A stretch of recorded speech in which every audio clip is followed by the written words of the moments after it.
Welcome to Platinum Nuggets. I am Eddie Chigozi. This is the Money Moment, God's point of view.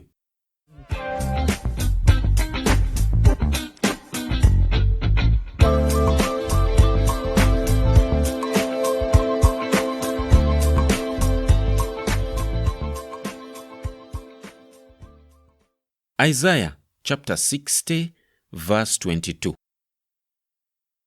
Isaiah chapter 60 verse 22. And I'm going to read from the Amplified Version. It says, "The least one shall become 1,000, a clan, and the small one a strong nation. I, the Lord, will hasten it in its appointed time." If you make a party at your home and invite a few friends over, and you cook for them, I want you to observe this.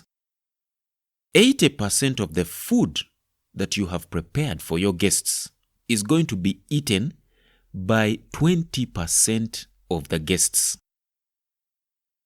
Which means that 80% of your guests are only going to take 20% of the food you prepared.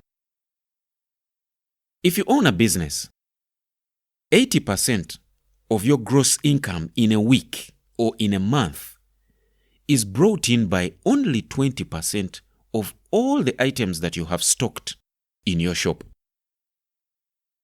This means that 80% of those items only bring in 20% of your weekly or monthly gross income. Let me explain. Let's say you have 100 items that you have stocked on your shelves in the shop. And then in a week, you receive 1 million shillings gross income total. What I mean here is that 800,000 of that 1 million comes from only 20 of the 100 items that you have stocked and availed to your customers. This means that 80 of those items that are available only contribute 200,000 of the 1 million. We call this the 80-20 rule or the Pareto principle. These percentages are not exact. They are usually estimates. But they point to a very important fact, which is that contrary to what we have always believed or tend to believe, our inputs do not equally contribute to the results that they give us. Our money moment today is to enable you to take advantage of this fact, because knowing this can determine whether your business is going to grow or collapse. You know those items which you have stocked in your shop, and for a very long time, only one person has bought a piece of them, and the rest are still there. You know those items whose profit margin was so attractive when you got to learn about them. So you stocked them because you had the hope that if those ones have a big profit, you'll make more money. But up to today, only 2 or 3 pieces have been bought, and the rest are gathering dust on the shelves. It is time for you to embrace the truth that your inputs do not equally contribute to all your results. It is very possible that most of your capital is redundant, which means that it is seated on your shelves and it is not helping to grow your business, because you spent it acquiring commodities which contribute a very small percentage of your weekly or monthly income. Now, I learned this reality when I was distributing commodities for a certain company a long time ago. I got to a point where I noticed that my weekly sales came from a very small number of my 100 plus clients. So I became curious. what made these few clients different? Because obviously I wanted to make more sales. So I wanted to find out what makes these few clients different from the rest. Now, I observed many small, seemingly insignificant ways of doing business that these people had. For example, these people always pay attention to their buyers and suppliers. They always make their clients and suppliers feel important. And then, they never get irritated when somebody asks about prices of different items and doesn't even buy in the end. They don't. Then they demonstrate a rare, I call this rare because in all my years of doing business, I have found very few people who do this. They have a rare and exceptional kind of way that they respect their workers, the people that work for them, and those that they work with.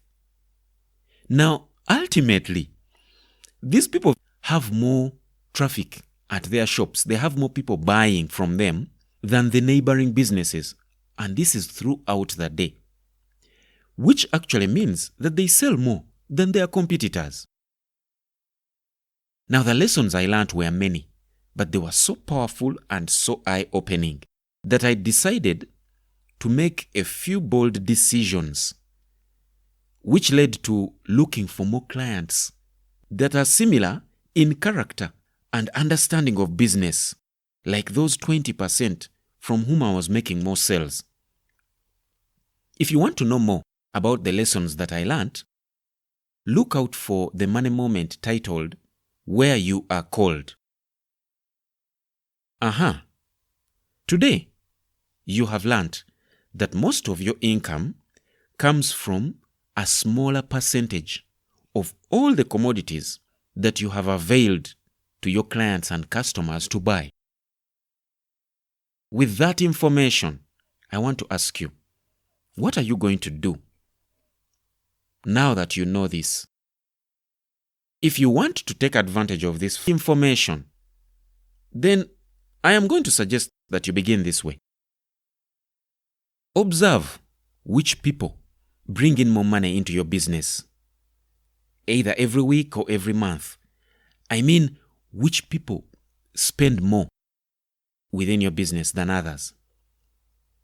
Then also observe which products run out quicker than others. Here is something interesting. You may find out that those commodities that run out faster have smaller profits than the others.